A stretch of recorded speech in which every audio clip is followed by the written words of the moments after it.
এত বড় পদ্ম ফুলে কি আমি কি করলাম? কোথায় আঁকলাম এত বড় পদ্ম ফুল? নমস্কার।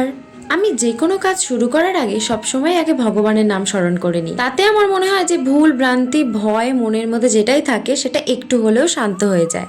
ভগবান শ্রীকৃষ্ণের সবচেয়ে প্রিয় এবং পছন্দের ফুল হলো পদ্ম ফুল, আর আজ তারই পছন্দের ফুলটাই তারই সামনে ফুটিয়ে তোলার চেষ্টা করছি। এছাড়াও কৃষ্ণ তুলসী পাতা অত্যন্ত ভালোবাসেন এবং তার পূজায় এটি অপরিহার্য।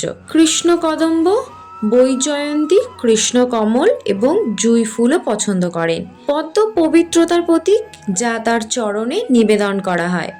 কৃষ্ণের অত্যন্ত প্রিয় তুলসী ছাড়া তার পূজা অসম্পূর্ণ বলে মনে করা হয়। বৃন্দাবনে কদম্ব গাছের নিচে কৃষ্ণের লীলা অত্যন্ত বিখ্যাত। বৈজয়ন্তী বনফুলের মালা, যা বিশেষত বিষ্ণু ও কৃষ্ণের গলায় শোভা পায়। নীল রঙের কৃষ্ণকমল ফুল কৃষ্ণের নামানুসারে রচিত, আর জুঁই ও মল্লিকা তো সাদা ফুল। জন্মাষ্টমীর দিন বা নিত্য পূজায় কৃষ্ণকে এই ফুলগুলো নিবেদন করা খুবই শুভ বলে মনে করা হয়।